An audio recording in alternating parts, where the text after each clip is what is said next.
están? Yo soy Karim Saba de PowerMetal.cl, el podcast live, en una nueva edición especial. Las ediciones especiales que siempre vienen acompañados del gran Francisco Pérez, una entrevista única. O sea, ahora ¿Qué tal? ¿Qué tal?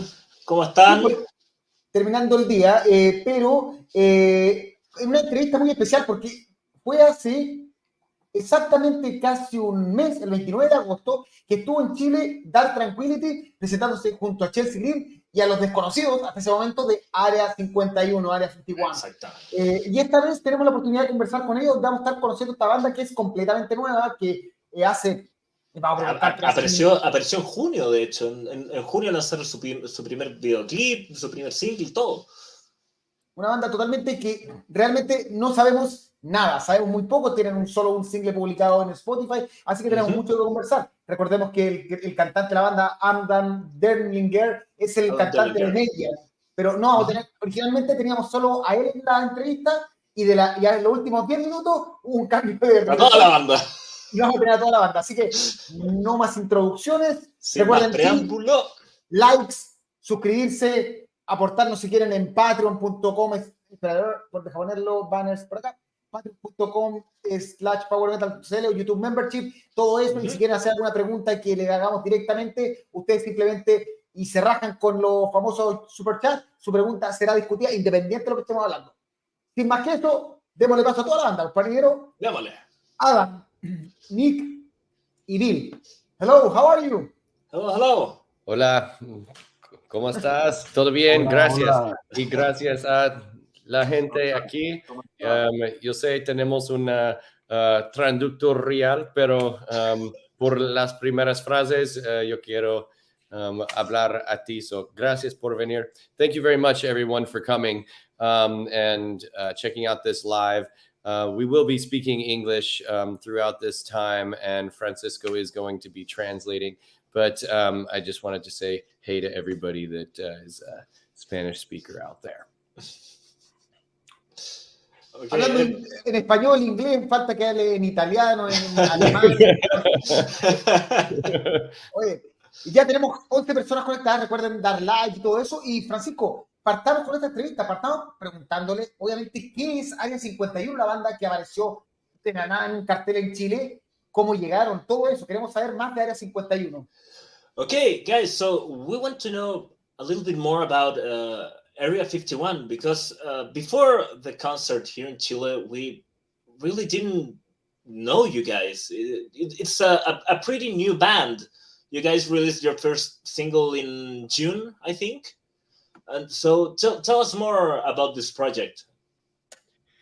Bill, you want to take it or you want me to do this? Yeah, so this became the culmination of the three of us, myself, Adam, Nick, being part of another project that we met together. We decided, hey, we have killer ideas for creating new music no one's ever quite heard before that we want to bring to the main stage and reach as many people as possible. So we took this idea, came together, and came up with what we think is a stellar product that we're looking forward to introducing to everybody.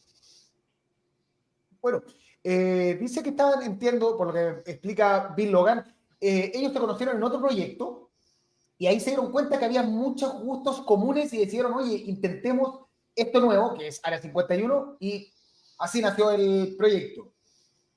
¿Algo más, Francisco? Eso más que nada. Oye, ¿de cuándo? De Adam, de Bill y Nick, claro. ¿Y de cuándo parte esto? ¿Hace cuánto tiempo? Porque hace un mes, hace 3 años, hace 20 años. Okay, so how long has this project been like cooking, you know? Because you released in June your first single, but how much time before that you guys started working together? I'll take that one. So actually so we started coming up with some ideas around 2020. I mean, it was a while ago that we started like, maybe we should write this song. And actually what happened was I was talking with Mark Jensen from Epica and Mayan, and Mark created this project back then called United Metal Minds.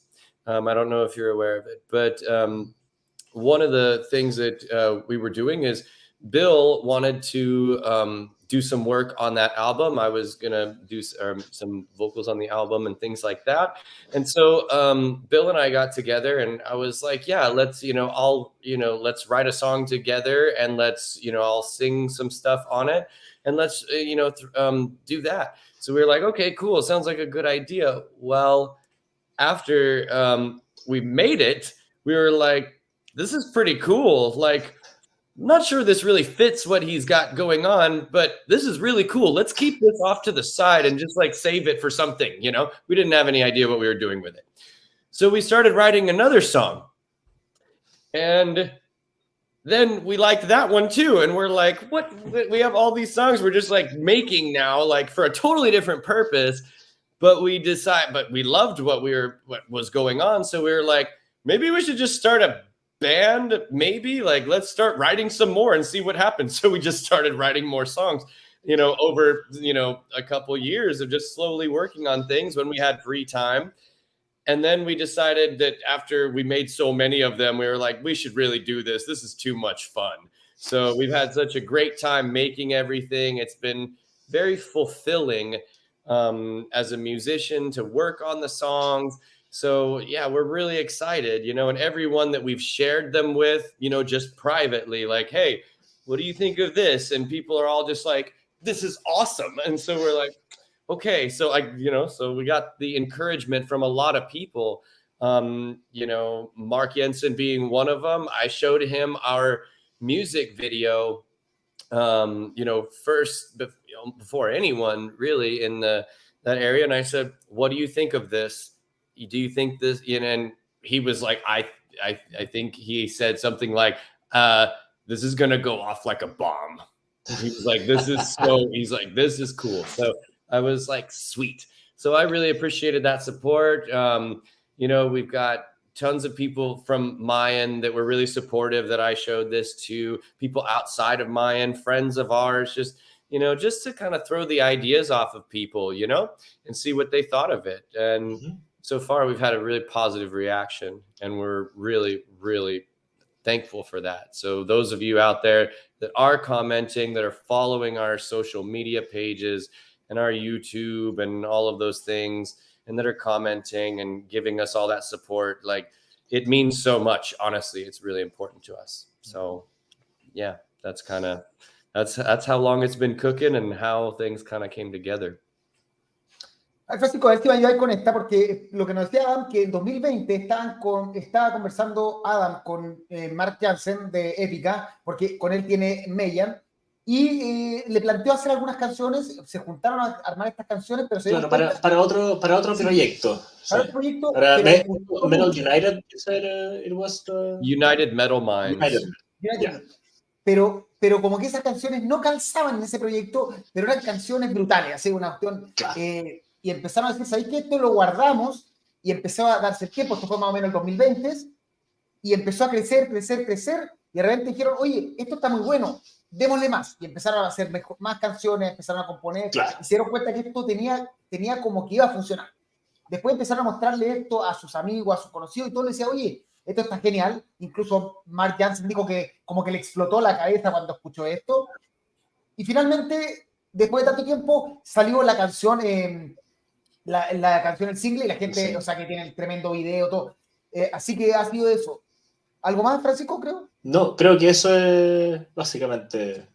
Oye, hay un montón de saludos, pero antes de eso quería preguntarle directamente, porque ya sabemos cuándo nacieron todo, pero ¿qué es AREA51? ¿De dónde viene el nombre? ¿Y cómo? ¿Y a qué suena? En el fondo, si alguien que nunca ha escuchado el single, le dijeras, ¿qué es AREA51? ¿Cómo lo describirías? ¿Qué es black metal, death metal? ¿Es algo que se parece a tal banda? ¿Cómo es? ¿O es algo totalmente nuevo que es imposible de entender?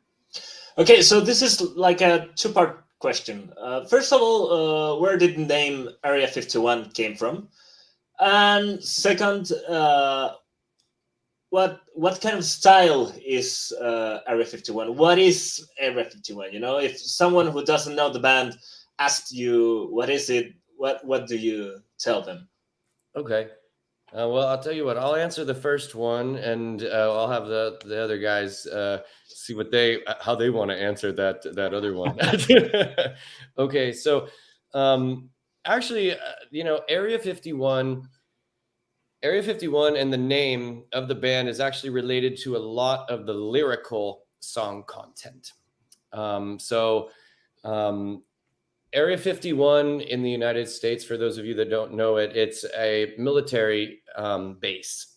And there's a lot of conspiracies and thoughts surrounding aliens and extraterrestrial life that is, and things that are being held captive there and being done on aliens or on technology from other worlds, and all these things that people think are happening, but no one really knows. And we think that, so a lot of people think that there's something going on in there, but we can't like get in there and do anything about it because we're just citizens. We can't go into the military base and check it out. It doesn't work like that. And that idea is related to all of the song content for the album. The song content is very heavy. It's based on problems that we all know exist in the world, but we feel helpless to make a difference on. Like, it's hard to solve that problem as an individual person. So, for example, problems like human trafficking and feminicidia in Mexico, and child abuse and poverty. So these big issues that are going on in the world, we wanted to talk about those things, and we wanted to, but it's all of them, again, are things that we can't as an individual person just go fix. And there's no easy solution to them either. There's no easy solution to poverty. There's no easy solution to trafficking and all these things. It's not a small issue. So as an individual, we feel helpless, I think. I think everyone does. So that's where the name comes from. Cool. Do you want to translate that first, or are we ready? Sí, básicamente nos dice que en el fondo Área 51, para los que no saben, prácticamente todo el mundo sabe un poco de Área 51, es el lugar donde supuestamente hubieron extraterrestres, los disecaron, pero es una base militar en Estados Unidos que está en medio del desierto, donde obviamente está prohibida la entrada y pasan muchas cosas y a la vez nadie sabe si pasa realmente algo. Está como... Claro. Es mucha conspiración sí, en torno a este tema. Entonces, que en el fondo los temas que va a tratar Área 51 en sus canciones son temas que todo el mundo sabe que pasan, pero a la vez nadie los ve. Por ejemplo, o todos se tapan los ojos y hacen como que no los ven. Más que eso, diría que, o sea, la traducción un poco más literal es que nadie puede hacer nada respecto a eso. O sea, son temas tan grandes que uno como individuo no los puede arreglar. Exacto. Entonces, como el abuso infantil, las guerras, o sea, todos esos temas que estamos viendo todos los días en la tele, la pobreza en el mundo, son temas que los vemos, pero lamentablemente como ciudadanos no podemos hacer nada, y es como lo que pasa en Área 51. La gente sabe que está ahí, pero no se puede hacer nada, es imposible acceder. Claro. Ahora sí, la segunda parte. And the second part of the question, what is Area 51? You know, what kind of style? Yeah, so sonically, we wanted to produce something that was just going to be big. Everything that we throw out in our music needs to be something that is massive, bigger than itself, kind of representative in the lyrical content itself. This is bigger than one person. It's bigger than simply what one man can do. We needed a sound that can represent that. So we wanted something that was just bigger than life. That's shown up in massive drums, big, heavy guitars, huge symphonic sounds, layered vocals to the point where like it's just so fat and so heavy that you can't help but listen to it and hear the message. So everything that we've tried musically to represent the lyrical content has been serving that purpose of trying to get that message across. Básicamente, más que describir en el fondo qué suena, o sea, si es black metal, death metal, todo, nos dice que en el fondo la banda tenía que sonar potente, así, fuerte. Porque si ibas a hablar de contenidos tan potentes, tan duros, tan densos como el abuso infantil, no puede sonar suave. Claro. Entonces, en el fondo, la banda, más que buscar un sonido estilístico, así como vamos a tocar black metal, vamos a tocar death metal, vamos a tocar power metal, decidieron cómo debe sonar los temas tan duros que hablan. porque en el fondo el sonido esté de acorde a lo que quieren hablar. Y por eso las guitarras suenan fuertes, la batería suena pesada, todo suena grande. Entiendo.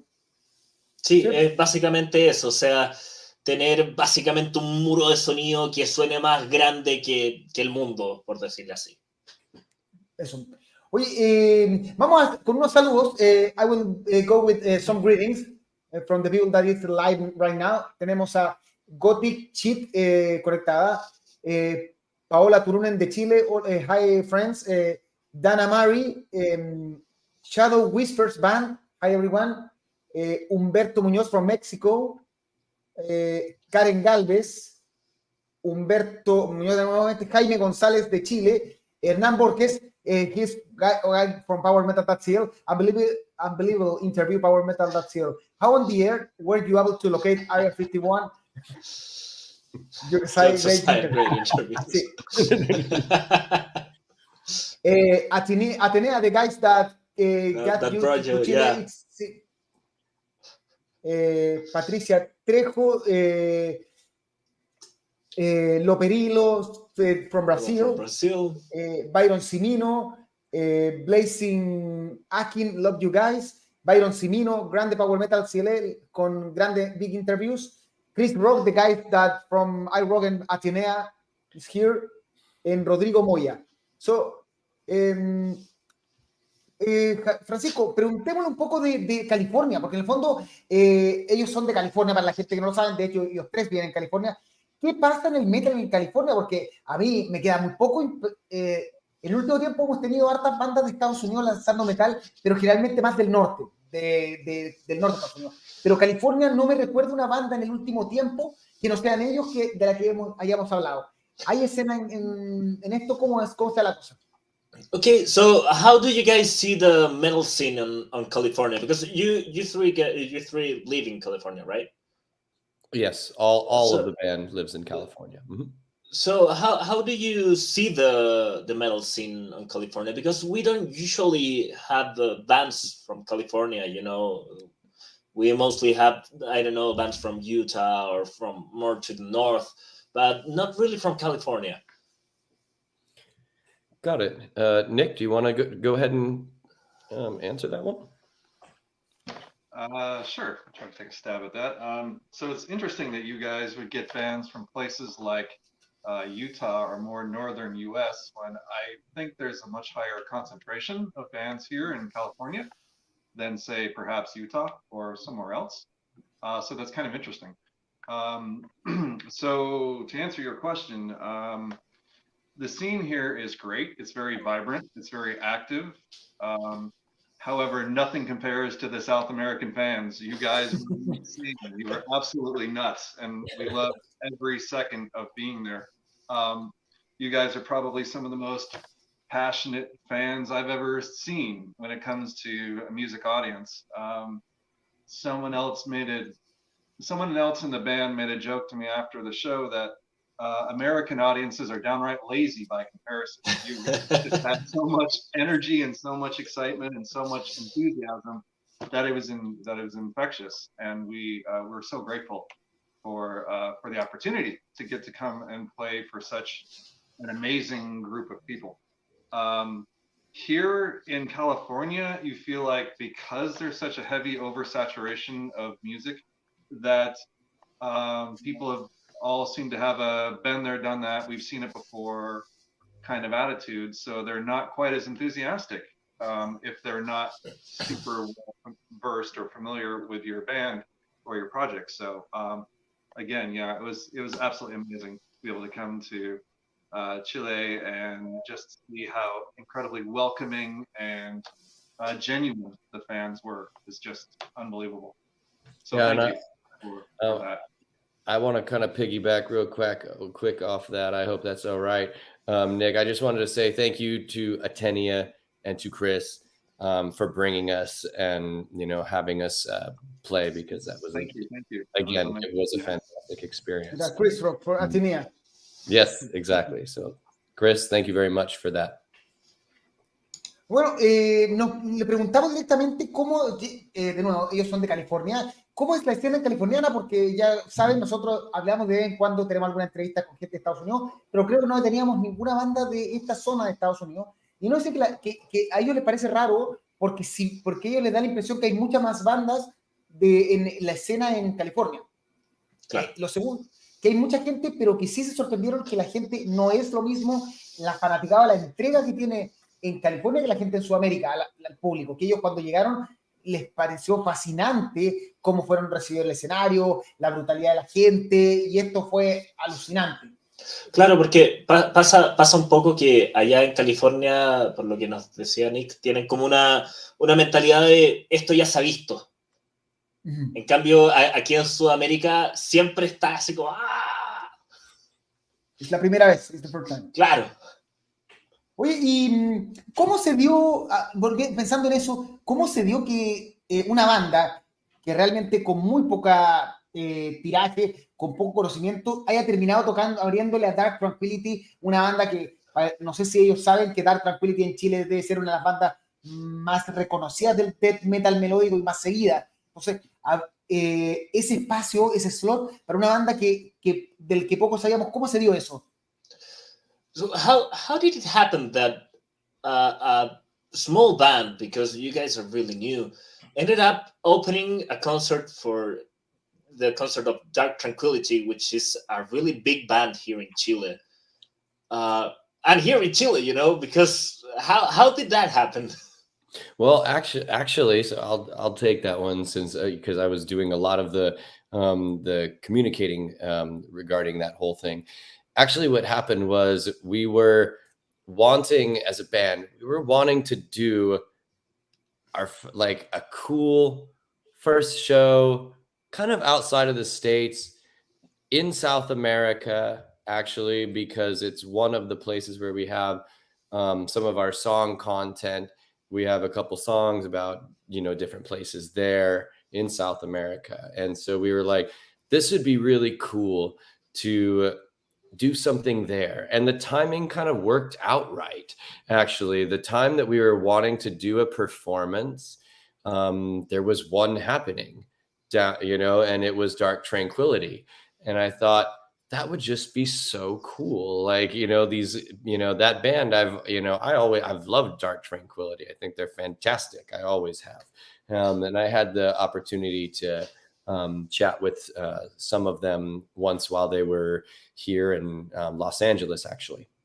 So at that time I thought, hey, that's perfect. These guys are going to be down there. Let's see if we can, get on that show. So we just, that's how it came to be. So wait, this was the first Area 51 concert ever, or yes, ever? Yes, sir. Wow. Yes. Wow. So we were really lucky. Well, thank you very much for saying that. We feel lucky too. It was fantastic. The timing fit perfectly, and like I said, it was right. That's what we wanted, and so that's what we. Unfortunately, we were able to make it happen. So yeah, that's why we did. That's how that worked. Interesante. Bueno, acabamos de descubrir que este fue el primer show en la historia de AREA51. Yo lamentablemente vivo, para que entiendan, ellos no saben, bueno, yo vivo muy lejos de Santiago, así que no pude estar presente, pero para la gente que pudo ir, como Francisco que estuvo sacando las fotos, todo, ahora sepan que es la primera vez que AREA51 se presenta en un escenario y que ellos, en el fondo, son fanáticos de Dark Tranquillity y ya habían conversado con ellos cuando se dieron cuenta que venían a Sudamérica. Les nació la duda, oye, ¿y si tratamos de tocar allá? Hicieron los contactos, o sea, Adam hizo los contactos, supongo que se escribió directamente tanto con Dark Tranquillity que con Atenea. Al final se logró, se pegaron el viaje y vinieron a presentarse y estuvieron tocando acá el 29 de agosto, si no me equivoco. Claro, porque además ellos querían intentar hacer el primer show en Sudamérica porque muchas de las canciones de Mayan son acerca de Sudamérica. Entonces, como que se sentía correcto hacer un concierto aquí. Así que Oye, ¿y qué les pareció? Mira, acá de hecho tengo ya una pregunta de Paola Turunen que dice, Hi Adam, good to see you with my friends of powermetal.cl. What do you think about the Chilean crowd? The Chilean crowd. She was there, so and she likes you a lot. Yeah, she liked the concert. Yeah. Cool. Thank you very much. It was fantastic. I think that none of us knew what to expect, of course, going and playing our first concert with, as you pointed out, like a band that is brand new, very little content online, to go see right now. The one single on Spotify, the one music video, and some cool photos, right? Like, I mean, that's where things are at right now. Like, we have a lot of other products that we're creating right now, of course, and we're working on the album right now. Actually, we are kind of like in a pre-production phase where we're talking with the producer for the album, who's Joost, actually, Joost Vandenbroek, and he does a lot of he's worked with a lot of great bands, Mayan, Epica, Powerwolf, Arion. He's just fantastic, and I love his musical vibe. He's a great artist, and he's got a great ear for what you could do, and I love his mixing skills. He's the one who mixed and mastered the first Area 51 single, the Victim single, and it sounds amazing, right? It sounds amazing. So I just loved it. So we were like, okay, we got to work with this guy. So I'm really thrilled to be working with him. So that was that's about it. Bueno, le preguntamos directamente, siguiendo el tema de Chile, ¿qué les pareció el concierto en Chile? Su primer concierto en la vida. Dice que lo primero es que obviamente no sabían qué esperar, como todos deben haber tenido algunos miedos de que la gente no respondiera, sobre todo porque tenían solo una canción publicada, y se llevaron la sorpresa de que la gente quiero entender que prácticamente cantaba canciones que no conocían. A este nivel, I am talking that maybe you think that the people don't want to see you, and then you see that the people was singing the songs that they didn't know. I did, yes. I noticed myself, that. Myself included. I meant to point that out because the rest of the band didn't believe me when I told them that. But it was hilarious. I told them, I said, so the first two songs I think are pretty normal. Like, people watch and they go, what's going on? Who is this new band? But by song number 3, I felt like everyone was like 100% all in, like totally, were vibing with the band and with us, and they were performing with us. And at that time, and then, yes, as the songs went on, people learned the melodies in the middle of the songs, like, and I could see them like singing like along, with the same spot. And I was like, wow, that person, she's really doing that. Like, I saw one person was off to the side, and I remember seeing her and she's singing along, and I'm like, how do you know what I'm doing? But it was amazing. So the reception of the fans was incredible. That's Chilean metal fans for you. Wow. South America, I think. South America is always like that. Es interesante que lo que le decía, que en el fondo Adam le contaba a la banda que una de las cosas que le pareció impresionante era que, claro, primera, segunda canción, nadie los conocía, la gente los miraba como a ver qué es, son buenos, son malos, y a la tercera la gente en Chile se desvivía por la banda, y que notó que mucha gente era capaz de tratar de cantar canciones que nunca habían escuchado. O sea, claro, se aprendían el primer coro y el segundo coro ya lo estaban cantando. Entonces, que eso le parecía fascinante. Oye, ¿y cómo esto afecta a la banda?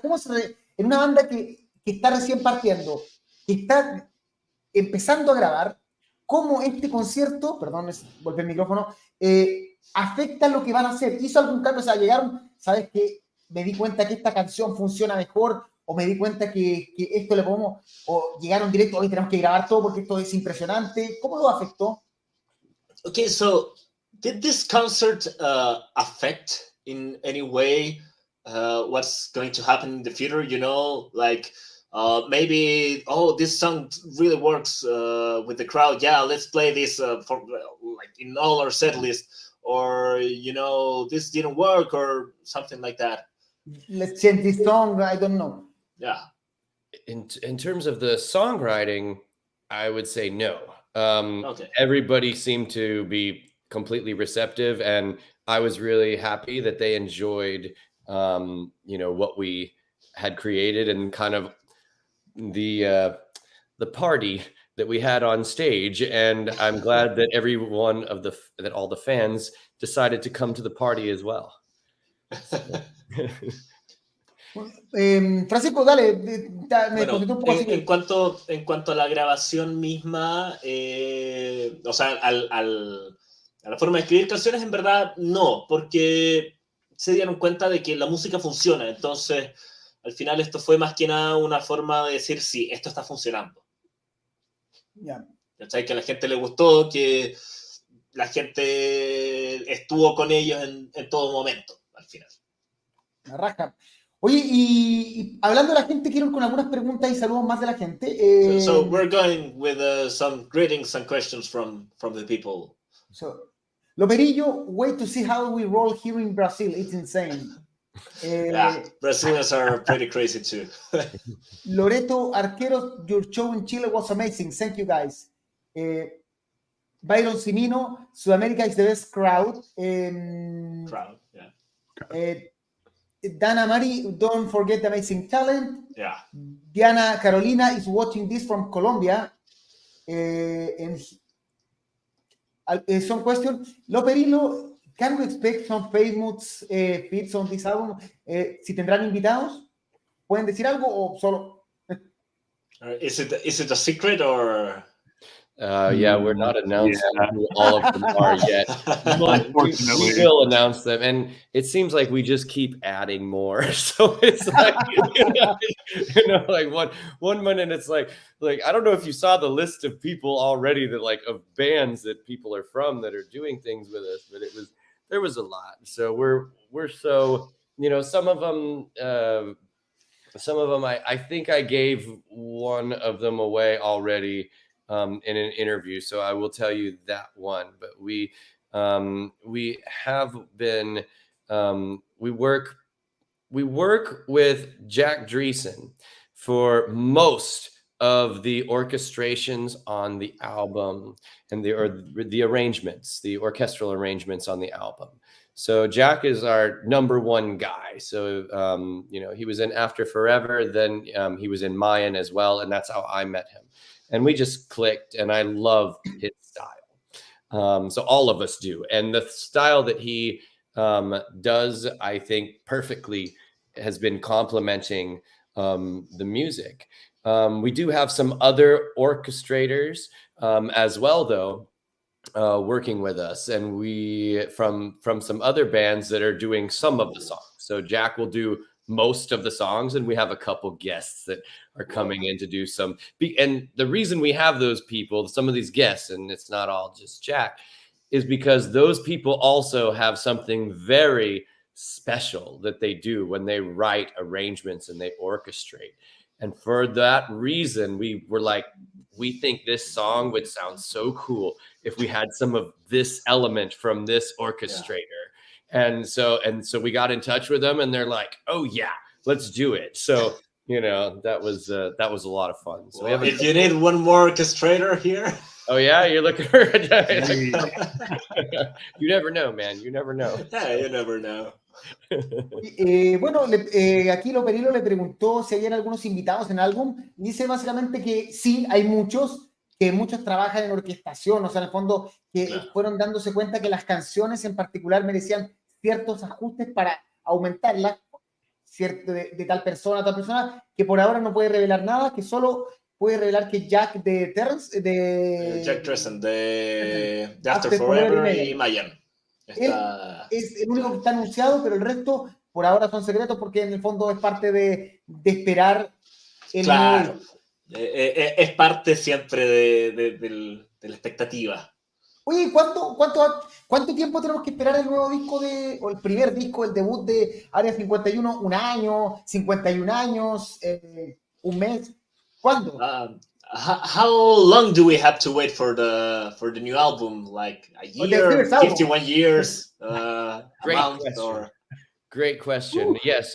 No, we were thinking about, doing something like, 51 months. So if you can wait that long, I'm just joking. No, it's actually, like I say, we're already in pre-production at this point. So we're hoping for, the first quarter approximately of the 2024 year.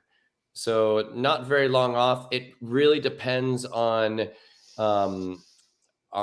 promotion agencies and who we end up working with to do the promotion for the album. So if they can, when it's good for their schedule, sometimes you don't just get to choose exactly when you want to release an album,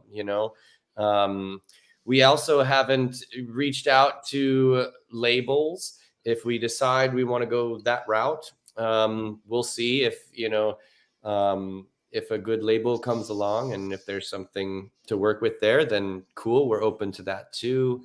It just kind of depends on those things. And that happens also with labels, like we might have the album ready and they might say, okay, but you know what? We have these other albums coming out. We need to wait before we put yours out. And that's to do with promotion as well. So it depends. I can tell you you'll see when it's being recorded. If you follow our social media, if you follow our Facebook, our Instagram, all those things, we're going to be showing the recording process and us doing things in the studio. So people will see that. And I think that we'll have everything. I think the album will be done, but by the end of 2023 for sure. It's absolutely, but it's about when it's released. That's a different story. I can't answer that. Perfect. Bueno, el álbum está en preproducción, el debut de Área 51, y esperan lanzarlo probablemente el primer cuarto del próximo año. Ahora, obviamente todavía esto depende de sellos, de con qué sello trabajen, porque obviamente los sellos, no es que tú le digas al sello, yo quiero lanzarlo en tal fecha. El sello te dice, nosotros lo vamos a lanzar tal fecha porque tengo todos estos discos en cola y no quiero lanzarte que no lo vea nadie, una cosa así. Pero ellos, pero para la gente que quiere saber cómo se va produciendo, en sus redes sociales van a empezar a subir videos de las grabaciones, todos los momentos, y que probablemente al fin de año esté listo y ya grabado el álbum, pero el lanzamiento esperan que va a ser el primer cuarto del 2024. Exactamente. Oye, Paola Turunen, te va a dejar hacer la traducción, está preguntando sobre el tema de la estética, porque en el fondo los vieron en vivo, vemos la foto, todo. Ellos decidieron tomar una estética bien especial, con caras pintadas, trajes llamativos, peinados alocados, que un poco se alejan del estilo específicamente del black metal. El black metal más clásico no es así, sino que es distinto. ¿Cómo viene esto? ¿Quién lo asesoró? ¿De dónde viene la idea? Okay, about the aesthetics of the band on the stage, whose idea was it? Because it was really, I don't know if shocking is the word, but it was like really like... It's shocking. Yeah, well, it is shocking, yeah. The painted faces and the clothes and everything. Whose idea was it? Well, I think we all kind of collectively said, you know what? What's not boring? What's a way we can go out and be bigger than life? And we hit this point of like, you know what? Let's just look like aliens. Let's look like these human experiments and go out there and be like, let's represent Area 51 in that way, where we're going to look dramatic. And something we kind of all came together. We worked on our fashion statements. We worked on the designs. We found a way to present ourselves. We also talked. This happened a while back when we made this decision, and we also talked with Hector. Hector Prozac is he works out of Mexico City, I believe, and he's will help bands come up with ideas and things. He's an artist, and so he'll do things like that too. And he also was someone who was like, I'm thinking something like this would be kind of cool. And we were like, bro, absolutely. And so and then we just, it spun out of control, I would say, maybe a little after that. It's not like everyone loves Guar, I think, right? So,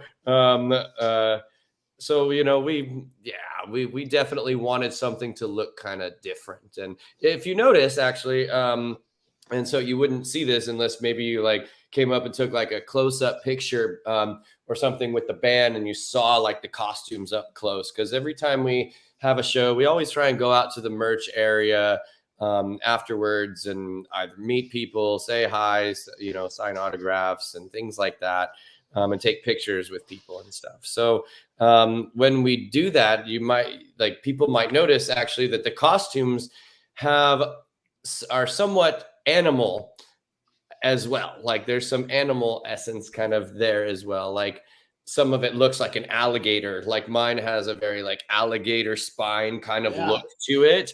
And some kind of like, ribs that are protruding, so almost like an exoskeleton.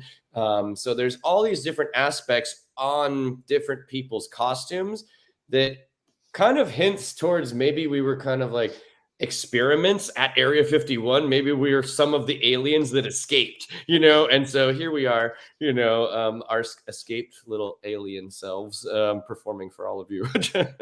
I actually noticed the animal, the animal-like stuff. Cool. On the costumes, yeah. I mean, I was this close to you guys. So. Yeah. I know you were very close. Mira, puse la imagen para la gente que nunca había visto a Área 51 porque cómo se presenta en vivo, no toda la gente tuvo la oportunidad de estar en el show. Entonces, la pregunta de Paola fue directamente por la estética, porque es una estética bien particular, si ustedes se fijan, no es del clásico black metal, si bien tiene algunas inspiraciones, es algo distinto, y preguntamos eso, y nos dicen que básicamente cuando decidieron ir como Área 51 también querían mostrar eso, o sea, mostrar como si fueran aliens y algo choqueante. Entonces agarraron distintas ideas, todo, y ustedes pueden ver que aquí, para mí, yo veo algunas reminiscencias incluso de Predador o Alien, la película, y buscaron la manera, y esta es Área 51 en vivo. Claro, que tienen, si es que uno los ve de cerca, tienen reminiscencias así como, tienen como elementos animales, así como, no sé, por los trajes tienen así como escamas, cosas así. Es como para dar a entender así como, el Área 51 en que hicieron así como experimentos con animales y cosas así. Así que eso con Área 51. Oye, aquí hay otros comentarios. Aquí está WhatsApp, Hi from California. Jaime González, tremenda puesta escénica. Amazing, yeah. Amazing. Sí. Yeah, everything, from the clothes to the makeup and everything. Chris Rock, the guy from Atenea, he said that cuando vio el video, tú pues si quieres lo traduces al inglés, se le vino a la cabeza Septic Fletch, King Diamond, incluso Dark Tranquility, y sigue, y es como si metieran en una juguera un poco de death técnico, heavy metal, power metal, black, y ahí te sirve un vaso de Área 51, algo así nos dice Chris Rock de iRock y de Atenea. Yeah, that when he first saw the video, it was like, thinking about bands like Septic Flesh or King Diamond and even Dark Tranquility, that, it's like if you mixed in a blender a little bit of technic death, heavy metal, power metal, and black metal, and there you have a glass of Area 51. Absolutely, and a little opera. Yeah, and a little opera. Y Francisco, y después de todo lo que ha pasado, ¿qué piensan de lo que va a llegar a ser la 51? Porque es interesante que quede la idea de que esta es la primera vez que nosotros hablamos con una banda que prácticamente no conoce a nadie, realmente. O sea, que antes de esta entrevista muy poca gente sabía que existía antes de venir a Chile.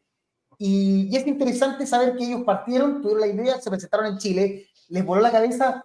¿Cómo cambió tus expectativas de a dónde puede llegar a 51 después de estos 2 o 3 meses de locura?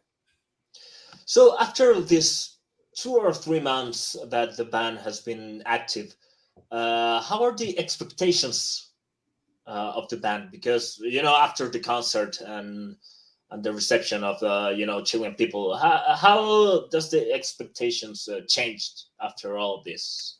2 or 3 months of madness.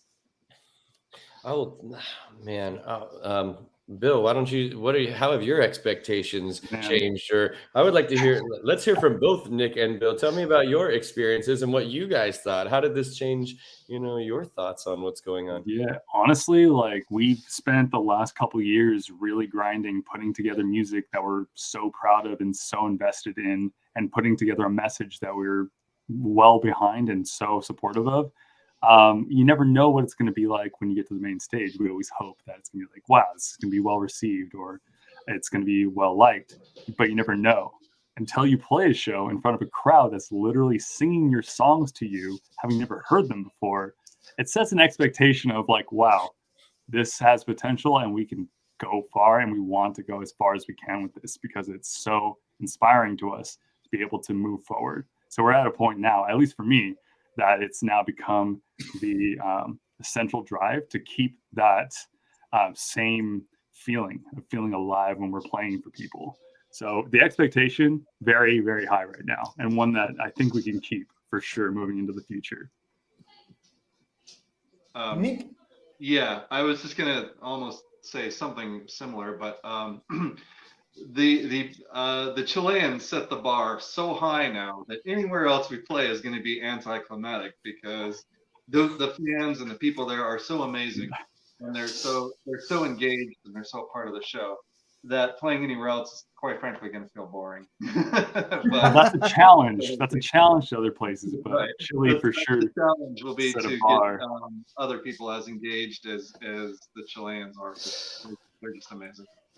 Yeah, so the bar has been set really high. So now we're going to see hopefully where we go from here with it. And Alan? For me, when it was,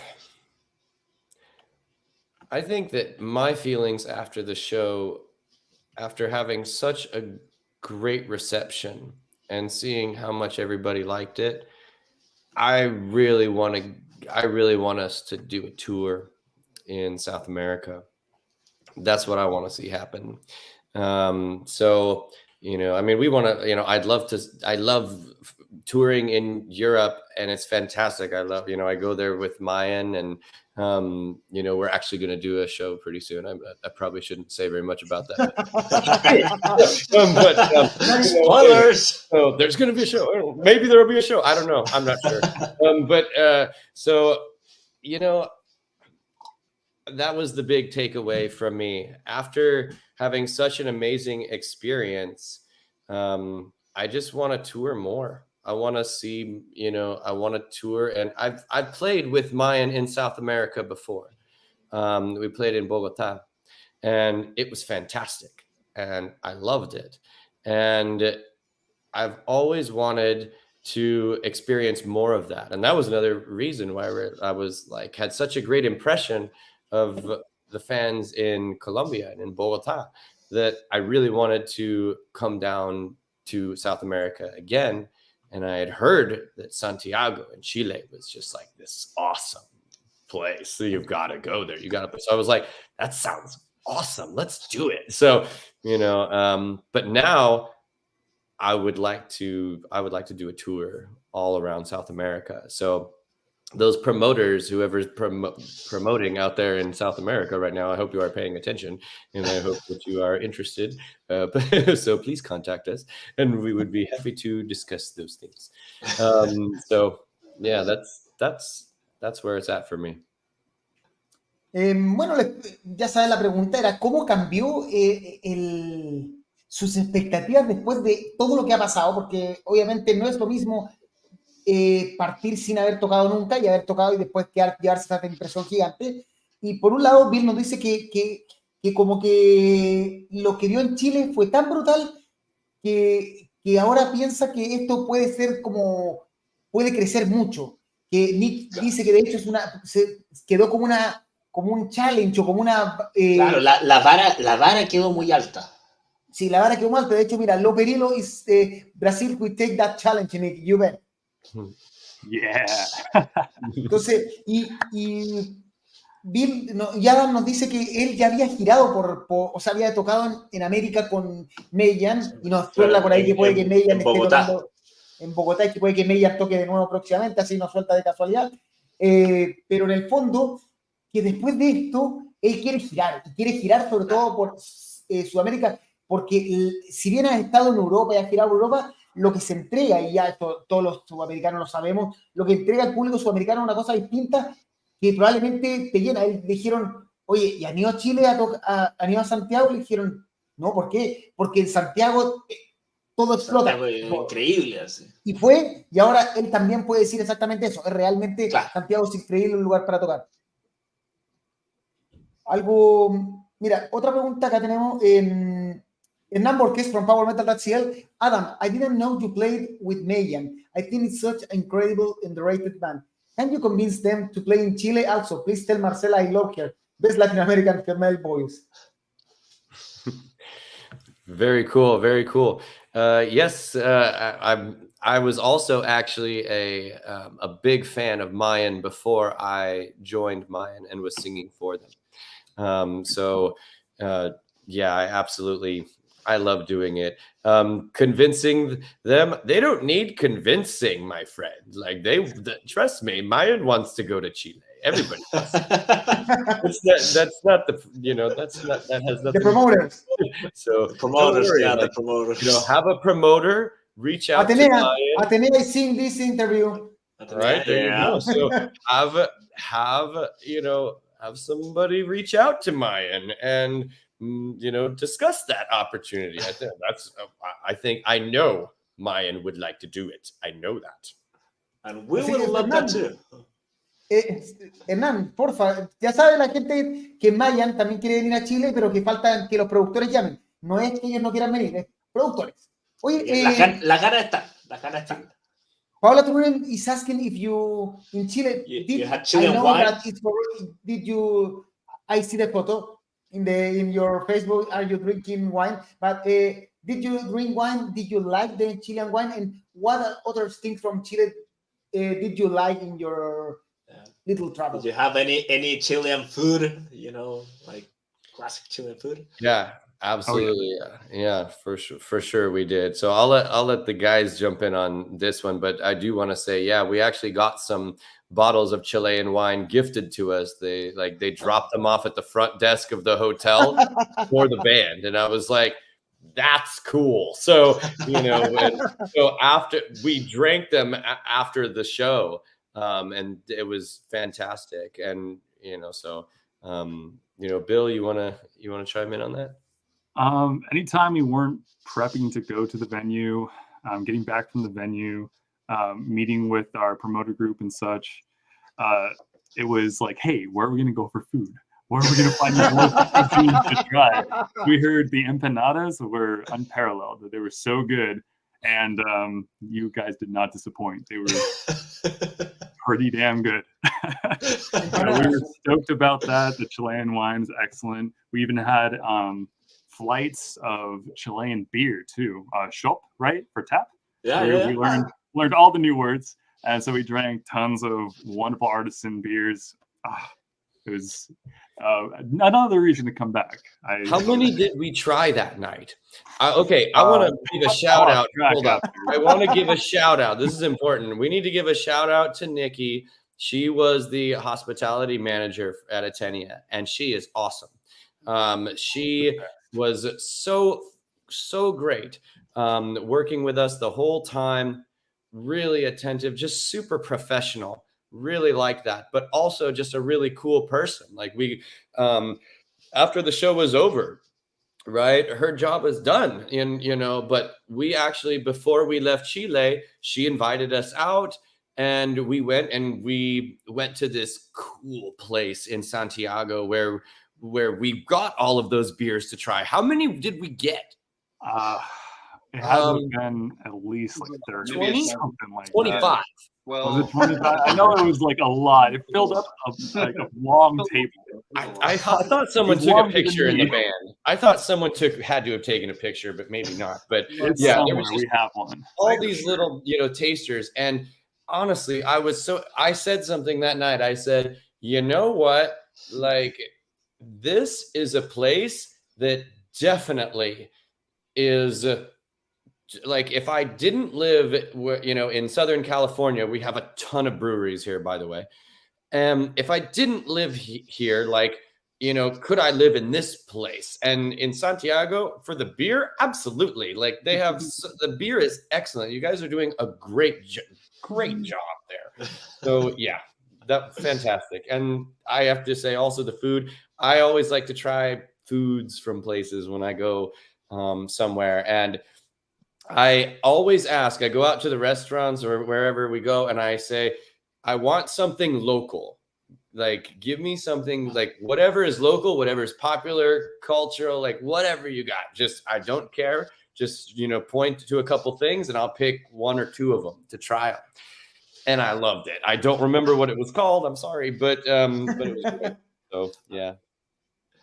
Entonces, les gustó, mira, según lo que nos cuentan, cuando llegaron les dieron, when you arrived to Chile, it was like, this is your room and this is your wine, something like that. No. It was, I wish. I mean, I think that's what they give. I was in the airport, actually. I think we came through customs. They first checked like my gear and they were like, what are you going to do with this music equipment? And I was like, we're going to play music. And they were like, good, here's some wine. Yeah. Enjoy your stay. Claro, pero entonces les encantó el vino, les encantó la Tomaron cerveza. Mucha cerveza. Dice que fueron a un lugar donde vivieron como una mesa. 25 tipos de cerveza. Con puros shots de cerveza.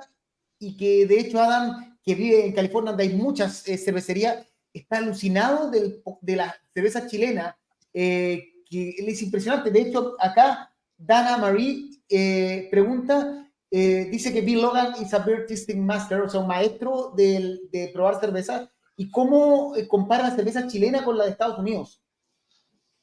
It's unique in that they do everything well. They have so much variety in a place I know had so much variety. I was very impressed.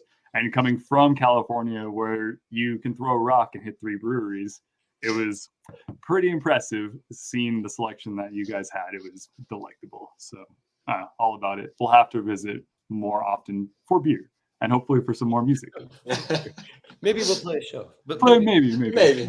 At a brewery this time. Yeah. Bueno, entonces no dice que la cerveza, claro, o sea, que todas las cervezas aquí eran buenas y que también importante, Nikki de Atenea, que se portó un 7 con ellos, que fue muy profesional, muy buena persona, o sea, en verdad, 10 de 10. Ahí está, Atenea. Saludos para la gente de Atenea, que también se porta muy bien con powermetal.cl, así que somos muy cercanos a ellos, trabajamos constantemente con ellos. Sí, grande Atenea. ¿Tienes alguna pregunta tú, Francisco? ¿Algo más que preguntarle? Ya llevamos como una hora por si... Yo creo que la pregunta que le hacemos a todos nuestros invitados, ¿qué es lo que están escuchando? What do you guys listen to, right now? What are the bands you guys are listening to? It's a question we ask all of our interviewees. Nick, go for it. Who am I listening to now? Well, I listen to the whole spectrum of music, so it really depends on my mood. But lately, I've been listening to a lot of like 80s metal, or just because like Dokken just came out with a new album, so I was checking that out, and there's a lot of 80s bands that seem to be coming back around, like Mr. Big and Steelheart. So I've been having some fun walking down 80s memory lane. But for more current stuff, probably like Arch Enemy. It's kind of like a go-to band whenever I want to listen to something heavier. I listen to a lot of King Diamond. So that you mentioned earlier that we sound like King Diamond in a blender. That's awesome because I love King Diamond. So I was like, oh, yes, they get it. They see they recognize our influences. We sound like King Diamond. Yay! So I'm a huge King Diamond fan.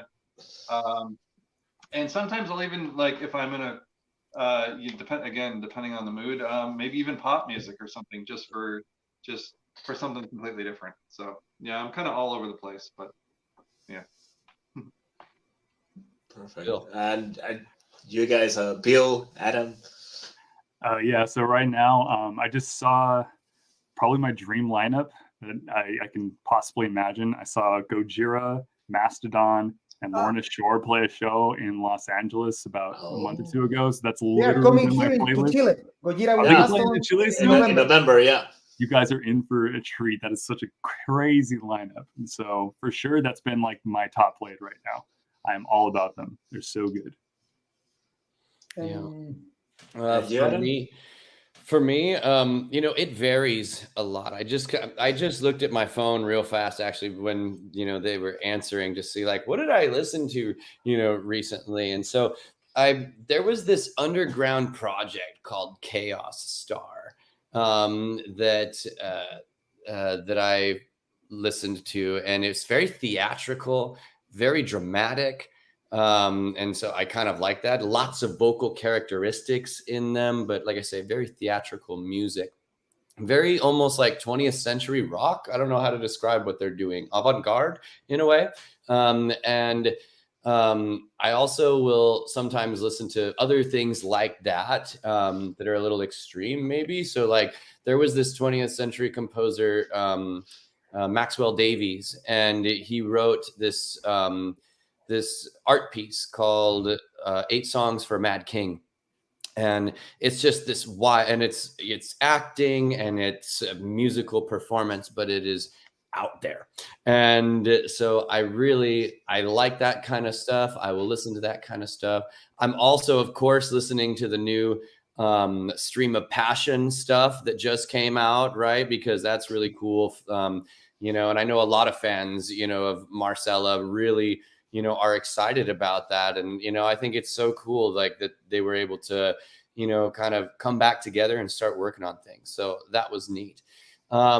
Besides that, the most recent thing, was I listened to an old album that I haven't heard in years, but I love it because one of my early year album, and it's the Episode album from Stradivarius. So I just love everything about it. And It's an amazing album. Yeah. And, of course, like my little power metal heart, like always kind of like stings, like so I can't help it. Like there's certain things that I'm just like, man, I love it. So that I was definitely listening to, Timo Kotipelto hit some notes, and, with that fierceness and vibrance and that album had. So, yeah, so I listened to a lot of things. Dimmu Borgir, I love listening to Dimmu Borgir. Septic Flesh is awesome. So I love listening to Septic Flesh. The Titan album I really liked. I like a lot of them though. They're all great. So yeah, that's kind of where, the things I've been checking out lately. And then of course I went and listened to some more, Chelsea Grin, because it got me, in the mood after the show.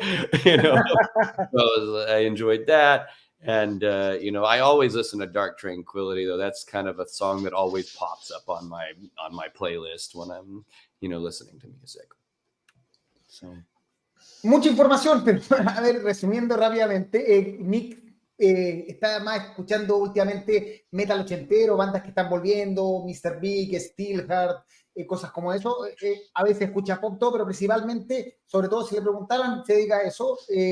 Bill, lo último que le viene a la cabeza fue Mastodon con Gojira, y que en Estados Unidos fue con Lorna Shore, cosa que no viene a Chile, solo Mastodon y Gojira, que eso es lo que está escuchando actualmente. Y Adam nos dio una cátedra de todo lo que escucha, que pasa por Septic Flesh, por bandas Chaos, no me acuerdo el nombre que... Chaos Star. Y también que él le encanta la música que hace Stratovarius antiguo del tiempo de Timo Kotipelto. El episodio. O sea, un poquito de todo. Oye, último, parece que no va a llegar. Pregúntale si no va a llegar el otro... Francis, I think I talked with him and he said I think he couldn't make it to the interview. Right? Yeah. I think Trent. I'll tell you. I talked with him before the interview, and he said he wasn't sure if he was going to make it. Yes, it's possible. He's he's kind of, like I say, still possibly tied up. So I don't know. But we can do another interview whenever you want. We can do another interview. Okay. Once the album is out, maybe. Mhm. Yes. Yeah. Have you listened to Chilean bands? Do You you know, guys know algo, Chilean something bands? from Chilean music or Chilean metal? Can you Who wants? Bill? Do you guys know any bands? Well, or- we need some recommendations for sure. I Oh. want to listen to it more because outside of my 4 days in Chile, I don't know too much about Chilean culture. But now, I know one. I know Loud. There hey, are Loud, two bands. Yeah, It Loud, was yeah. so hot, man. Oh, Yeah. Thank you for opening and getting people warmed up. You guys Hell did yeah. great. There are two great recommendations there by Mawisa and Austral. Yeah, those two bands are really, really good. Okay. And then the last in our last podcast, we were talking about Weight of Emptiness and Demoniac, two very, very, very aggressive bands from Chile. Yeah. Trent is here. Oh, Trent is here. Hey, Hi, man. Trent. hi, Trent. Hey, what's up? Hey. Wow. Amazing. Glad you could make it. I'm very glad too. It's great to see everybody. Yeah. I'm Karim. I'm the host of PowerMetal.cl, and Francisco was the guy that took you the photos in the We already know each other, yeah.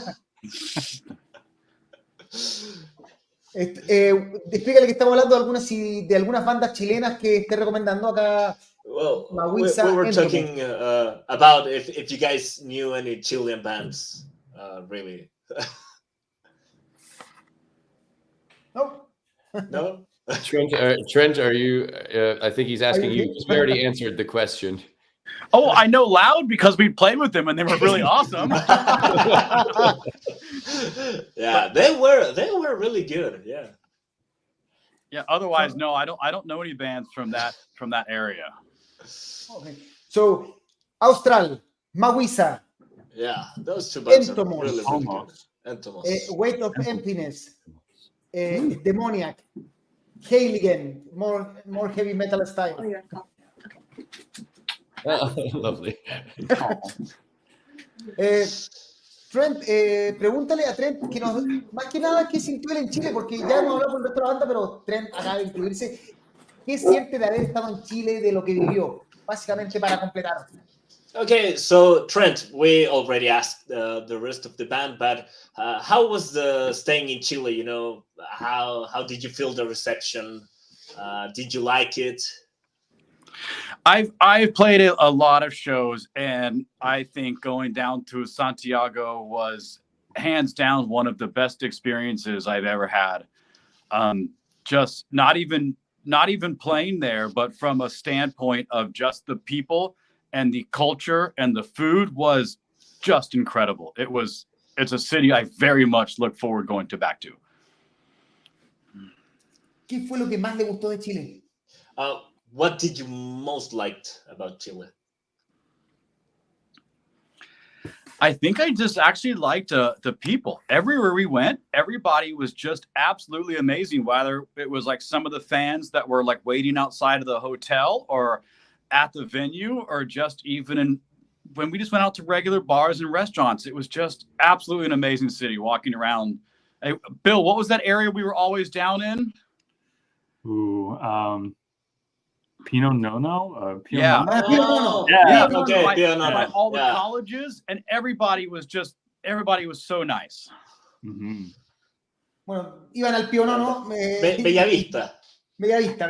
Están en Bellavista. Yeah. Dice que le preguntamos exactamente qué es lo que más le gustó de Chile. Dice que la gente fue lo alucinante, que en el fondo, donde fuera que iban, la gente los saludaba, la gente los felicitaba. De hecho, acá Paola Turunen it said that you are awesome because you took photos with everyone in the concert. So nice, yeah. Oh, me? Yeah, Yes. you. Yes, you. Yeah, I'm So it doesn't make sense to me to go to a metal show with a bunch of amazing bands and be in the back. I want to be in the front and see the bands and, you know, see all the people that are out there and have a good time with everybody. To me, that's kind of what the metal community is all about. Francisco, básicamente Bueno, te da eco. claro, o sea, al final a Trent no le hace sentido ir a un concierto con bandas tan geniales y quedarse atrás del escenario, ¿no? Pues él quiere estar al frente también viendo las bandas y pasándolo bien, ahí con la gente. Oye, una pregunta para Adam. Tú que has cantado en tantas bandas, ¿qué hace que AREA51 esté por sobre la línea? Algo así que creo que es la idea de la pregunta. Claro. What makes it stand out for me, I guess, is that I get to, well, in my end, of course, we have a lot of singers, and so we all do different things well, and so that's what we do, you know. And for this band, I have to sing everything, so it's and when we're writing the songs, I'm like, okay, this part right here, I feel like it needs gutturals, or it needs, you know, this super power metal high notes, or it needs this very operatic choir sounding thing. And so a lot of times the thing for me that's different about it is I get to do all of those things. And so artistically, it's very satisfying because I'm able to make any sound that I want to make. And it seems like people are okay with it. So... Bueno, él le pregunta directamente, dice que la diferencia con Mayan, por ejemplo, donde hay muchos cantantes, es que acá él se lleva todo el peso del canto, pero que esto a la vez es satisfactorio porque le permite experimentar, ir a llevar su voz a distintos tonos, ir a growls, ir a tonos muy altos tipo power metal, Claro, y que eso y también como decidir exactamente qué es lo que parte. Oye, ya que están todos, ¿qué piensan de por qué funcionan como banda? Por nuevo, esto es explícale que es nuestra primera, creo que es la primera vez que hablamos con una banda que están haciendo. ¿Qué hace que ellos se sientan también? ¿La amistad, la forma de trabajar? ¿O qué es lo que hace que en el fondo, tú estuviste en el escenario, yo no estuviste en el show, pero qué hace que AREA51, una banda que nadie conoce, cree en ellos, hace que llegara tanto feeling con el público, pero en la interna? ¿Qué hace que haya tanta conexión entre ellos y con el público? ¿Dónde está la magia? Okay, so now that, you know, we have almost all of the band here, what, not why does it work, but what makes the band work, you know? Is it the feeling between the members of the band, maybe the music, or what is it? Bill, do you want to do it, or I'll take it if you want? Trent? It feels like just general synergy when we come together, when we work, when we have these songs that as people came into the band, as we started collaborating with the members that we brought in, it all turned into like, wow, this is something special. I want to push this further. And everyone that's been a part of the band has felt that for the music, where it's like, wow, this is special. I want to push this further. So all of us being kind of in this boat of like, we can move this to wherever we want to go with it. And it's been so cool working with like-minded people in that way, to where we don't want to settle for being like, it's good enough. Nah, fuck that. It's not going to work like that. So having this group like we have it is really solid in that ideology.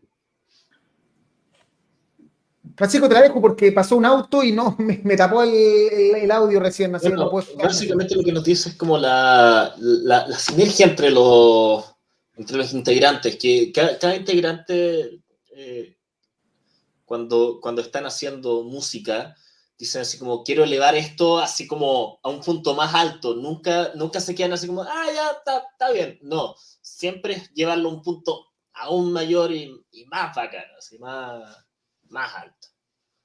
Bueno. Oye, acá unos últimos mensajes de la gente. Hernán Borges is trying to he reads a lot of comics, so he's telling that if you read comics, the Department of Truth, a great graphic novel from James Tynion 4, I think. So, Yeah. Oh, interesting. Very cool. Yeah. yeah. Cool. Ok, mira, yo creo que vamos a ir cerrando y quiero sí hacerle una pregunta. ¿Cuándo vamos a ver a Área 51 en Chile? Ya sabemos que el disco saldrá el primer cuarto. Si tuvieran que decir ahora, ¿cuándo vamos a ver a Chile de nuevo, a Área 51? Quizás con una gira donde ellos son el headliner. Okay, so Adam, you told us that the album will be probably released on the first quarter of the next year, probably. That's what we're hoping for. Like Yeah. I say, I can't say exactly when. That's the hope. It'll be done. It'll be done by then. I can tell you that. But whether it depends on the promotion agencies or a label. If they want to work with us on that to determine a release date. But the question now is, when will we see Area 51 again back in Chile? Headlining, not opening for another band, but headlining. Oh, dude! when some more people know us, so I think that if we can pull that many people to a show, then we would love to do that. We would love to play every single song we have and plus some and do some nifty tricks and things like that in between. And, just something real special that you don't get just on an album. So, there'll be, we would love to do it soon. And that just depends on, who wants to bring us out there.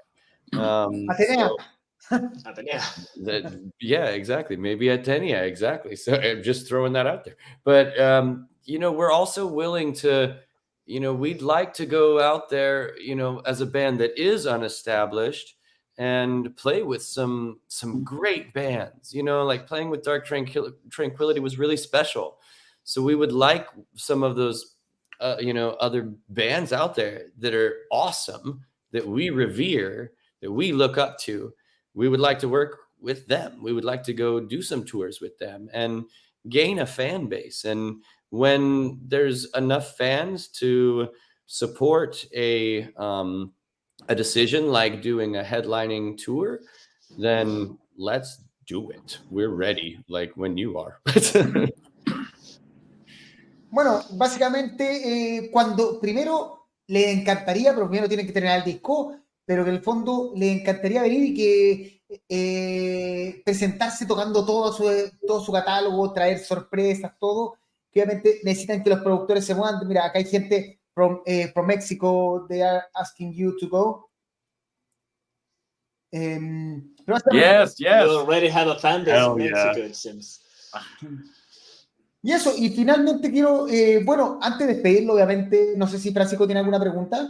No, creo que ya estamos.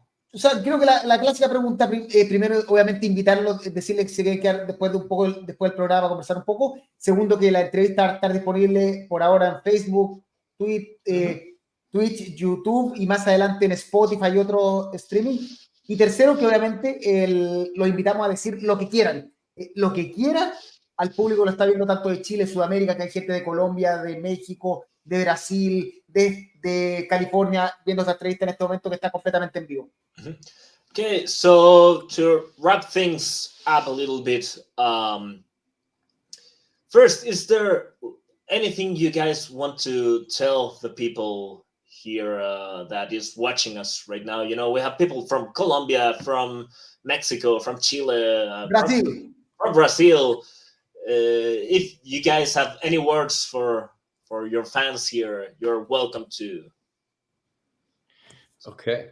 I'll start. I'm sure that the guys will love to add some things to it too. So first thing I want to say is thank you very much for the fantastic reception that you gave us. And to those of you that didn't get to see the show, or if you were in another part of the world at that time, I really hope that we get to see you soon, and that we can, and you can party with us a little bit while we are rocking out on stage. So I hope to see all of you soon. I'll give one extra little tidbit of information. We might have recorded some or possibly the entire show in Santiago. Oh, so maybe Power Metal, that's here exclusive. So you might have besides just an album coming, maybe you will have a very cool piece of memorabilia. And if you were there, oh, that's nice. so yeah, we've got some Amazing things. So Trent, what about you? Why don't you go next? Just to kind of like what I did in Santiago is I just look forward to meeting everybody that I can and taking selfies, and just sharing what we do with everybody and just trying to meet everybody that we can. I love meeting people and sharing good metal with good folks. Yep, we're anxious to be able to see all of you guys. Come visit us at our merch booth. Come take photos with us. Come joke around with us. Viva la metal, see? And yeah, live it with us, man. We're looking forward to seeing all of you at some point in the future. We want to tour and see all of you guys. So come support us. Come hang out with us. And we'll have a great time. Please follow and like and all those things, the Instagram, the social media, all those things. It really helps a lot. Power Metal, that's here, and AREA51. Yeah. And Nick. Yeah, I'm gonna echo pretty much the other guys. It was an amazing experience. It was a fantastic time that we had there. The people were incredible. It was great to get to talk to them and hang out with them and take photos with them and just get to experience the metal show with them and the metal scene there. So we hope we get to do it again really soon, because it was an amazing time and it was a fantastic experience. Sí. Creo que no hay mucho que traducir, básicamente solo la exclusiva de powermetal.cl, que Adam nos cuenta que grabaron el show completo en Chile, así que puede que próximamente no solo salga el disco de AREA51, sino que también tengamos un disco en vivo de AREA51 en su primer quizás concierto, algún video por ahí. Un video, pero es algo histórico, porque fue el primer show de AREA51 en el mundo, o sea, así que tenemos una exclusiva. Obviamente agradecimiento a la gente, a los que compraron merch. Le quería preguntar si alguien como yo quiere comprar merchandising, ¿dónde lo consigue en este momento? Quick question: if anyone wants to buy merch, where can we buy it? That's a great question. Unfortunately, we don't have it. We don't have our web shop running right now. We had some issues actually with just getting shirts to Santiago, to tell you the truth. We had a couple different people that we were working with to, create merch, and they bowed out of doing it abruptly, just about 2 weeks before the show. And so we had to really mad dash and get whatever we could done. Fortunately, we did have someone that stepped in and helped us get one shirt done so we could bring that to Santiago. And now we have to go find someone to finish the job, to get the rest of those merchandise items. But we won't be selling just, shirts and badges and patches and things like that. There will actually be quite a few things for sale. We'll have, small things, trinkets, shot glasses, coffee mugs, things like that. Oh. And in fact, there will be some exclusive Area 51 whiskey. Yes. So if anybody likes whiskey, our friend here, Mr. Trent, is actually a very well-known, he's been on the Discovery Channel, for distilling. Really? Cool. He is the best distiller that I have ever met easily, but he's also just like the stuff he makes is unreal. It is absolutely insanely fantastic. And Wow. I don't know what else to say. He's amazing. And that's why he's been on the Discovery Channel for it. And that's why we're going to sell some awesome whiskey through Area 51 also. So we will bring some to the shows. We're not going to bring a ton. We're going to bring like exclusive small amounts. But every time we go and do a show, people can purchase from that small stock ahead of time, and we will bring that for them. Nice. Amazing. So, Bueno. Dale. Bueno, que nos dice que por desgracia ahora mismo la página no está disponible, que de hecho tuvieron problemas para incluso traer poleras y cosas así para Chile, pero que una vez que ya esté arriba la página van a estar vendiendo poleras, parches y cosas así, pero además van a estar vendiendo vasitos de shot, van a estar vendiendo mags de Area 51 y también van a estar vendiendo whisky, porque Trent de hecho hace whisky. Y eso es algo que nos acabamos de enterar aquí y ahora. Ya estaba en Discovery Channel presentando su whisky, así que yo quiero una botella. I want a bottle. Not a problem. Okay. Eso, pues, Francisco, lo despedimos y déjalo invitado. O sea, lo que decimos siempre, que la entrevista va a estar disponible después queda en YouTube, Facebook, Twitch y más adelante en Spotify y cosas similares. Y que si se pueden quedar unos minutos después. Okay, so thanks guys for being here. The interview will be available on YouTube, Twitch, Facebook, and in the near future in Spotify. And stay after the interview for a bit to maybe talk if you guys want. So sounds good. So thanks for everything. Gracias a todo. Así que bueno, a la gente que estuvo conectada, las más de 20, casi 30 personas que estuvieron conectadas, muchas gracias por estar en esta entrevista exclusiva con AREA51, contándonos sobre el primer show que tuvieron en la historia de la banda. Sepan que Power Metal va a estar mostrándoles todo lo que pasa con AREA51 aquí en adelante, y nos vemos, ojo que mañana te parece otra entrevista y la próxima semana y en todas las cosas. Así que estén muy bien, nos vemos de ahora ya.